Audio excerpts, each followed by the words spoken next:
പ്രേക്ഷകരിൽ നമ്മൾ നവരാത്രി കാഴ്ചകളിലേക്ക് പോവുകയാണ്. കൊല്ലൂർ മൂകാംബിക ക്ഷേത്രത്തിൽ നവരാത്രി ആഘോഷങ്ങൾ നടക്കുന്നുണ്ട്. ചരിത്ര പ്രസിദ്ധമായ രഥോത്സവവും അവിടെ ആരംഭിച്ചിട്ടുണ്ട്. തത്സമയ ദൃശ്യങ്ങളിലേക്ക്.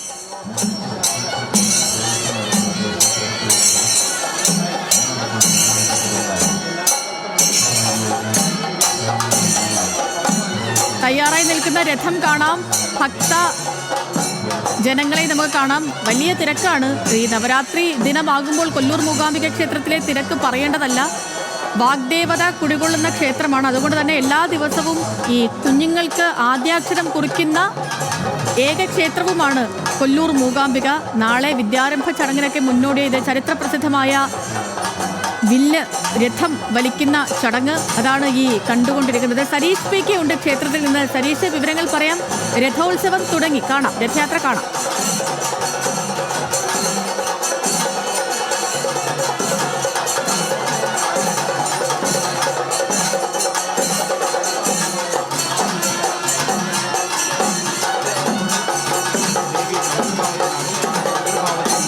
ശാന്തസ്വരൂപിയാക്കുകയും പിന്നീട് രഥത്തിലേക്ക് മാറ്റുകയും പ്രത്യേക പൂജകളും ഒപ്പം തന്നെ സ്നാനങ്ങളും ഉൾപ്പെടെ നടത്തിയതിനു ശേഷമാണ് ഇപ്പോൾ ആദ്യ പ്രദക്ഷിണം പാതി വഴി പിന്നിട്ടിരിക്കുകയാണ്. അതാണ് നമ്മൾ ദൃശ്യങ്ങളിൽ കണ്ടത്. ആദ്യ വഴി പ്രദക്ഷിണം മുന്നോട്ട് പോവുകയാണ്. അതിൽ ചില നിയന്ത്രണങ്ങൾ ഉണ്ടെങ്കിൽ പോലും ഒരു കുറവുമില്ലാതെ, ഭക്തിയിൽ ഒരു പാരമ്യതയുമില്ലാതെ കൃത്യമായി മുഴുവൻ ആളുകളും, അതായത് ഭക്തരെ മുഴുവൻ ഇരുവശങ്ങളിലേക്കും മാറ്റി നിർത്തി ഒരു തരത്തിലുള്ള അപായങ്ങളും ഇല്ലാതിരിക്കാൻ ആളുകളെ മാറ്റി നിർത്തി കൃത്യമായി നിയന്ത്രണത്തോടെയാണ് ഇപ്പോൾ ആ രഥം മുന്നോട്ട് പോകുന്നത്. ദേവി ആളുകളിലേക്ക് അല്ലെങ്കിൽ ഭക്തരിലേക്ക് ഇറങ്ങി അവർക്ക് ദർശനം നടത്തുകയും അവരുടെ പ്രശ്നങ്ങൾ കേൾക്കുകയും ചെയ്യുന്നു. അതിന് പരിഹാരം കാണുന്നു എന്നുള്ളതാണ് വിശ്വാസം. തന്റെ ഭക്തർക്ക് പൂർണ്ണമായ ദർശനം, അതായത് ക്ഷേത്രങ്ങളിലേക്ക് എത്താൻ സാധിക്കാത്ത ആളുകളെ താൻ തെരുവിലേക്ക് എത്തിക്കാണുന്നു എന്നുള്ളതാണ് വിശ്വാസം. അതിന്റെ ഭാഗമായുള്ള ചടങ്ങുകളാണ് ഇപ്പോൾ നടക്കുന്നത്. ഇതാ ആദ്യ ചുറ്റ് പൂർത്തിയാക്കുന്ന ദൃശ്യങ്ങളാണ് നമ്മളിപ്പോൾ കാണുന്നത്. പ്രദക്ഷിണം 2 തവണയാണ് ക്ഷേത്രത്തെ വലം വയ്ക്കുന്നത്. ഈ രഥം 2 തവണ ക്ഷേത്രത്തെ വലം വയ്ക്കും. അതിൽ ആദ്യ തവണത്തെ വലം വയ്പ്പാണ് ഇപ്പോൾ പൂർത്തിയാകാൻ പോകുന്നത്. ഓരോ വശത്തു നിന്നും മുന്നോട്ട് പോകുമ്പോൾ കൃത്യമായി പീഠക്കല്ലുകൾക്ക് സമീപം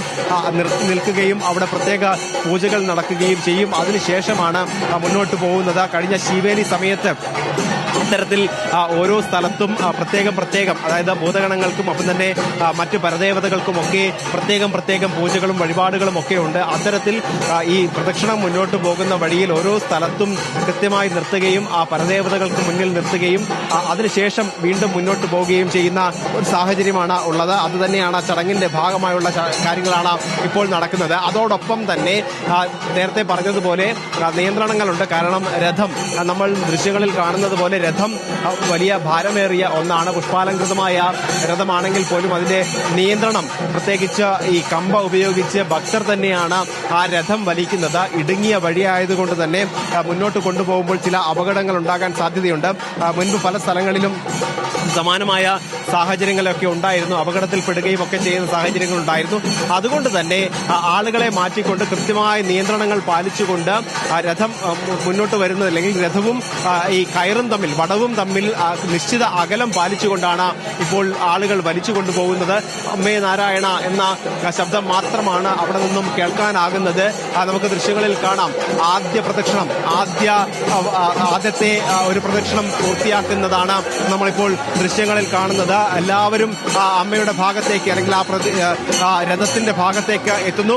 പക്ഷേ ഇത്തവണ ഏറ്റവും എടുത്തു പറയേണ്ടത്, ഇത്തവണ നിയന്ത്രണങ്ങളുടെ ഭാഗമായി നാണയങ്ങൾ എറിഞ്ഞു കൊടുക്കില്ല എന്ന് നേരത്തെ തന്നെ അറിയിച്ചിരുന്നു. കാരണം സാധാരണഗതിയിൽ ആളുകൾക്ക് ഈ നാണയങ്ങൾ, ക്ഷേത്രത്തിൽ പൂജിച്ച വിഗ്രഹത്തിന് മുന്നിൽ വെച്ച് പൂജിച്ച നാണയങ്ങൾ എറിഞ്ഞു കൊടുക്കുന്ന ഒരു ചടങ്ങുണ്ട്. പക്ഷേ ഈ ഭക്തരുടെ എണ്ണത്തിൽ വലിയ വർധനവുണ്ടാകുന്നു. ഭക്തർ ഈ നാണയങ്ങൾക്ക് വേണ്ടി ജനങ്ങളാണ് അവിടെ ഈ കാഴ്ച കാണാൻ, എങ്ങനെ ആ ചരിത്ര പ്രസിദ്ധമായ രഥോത്സവം കാണാൻ അവിടെ എത്തി നിൽക്കുന്നത് എന്ന്.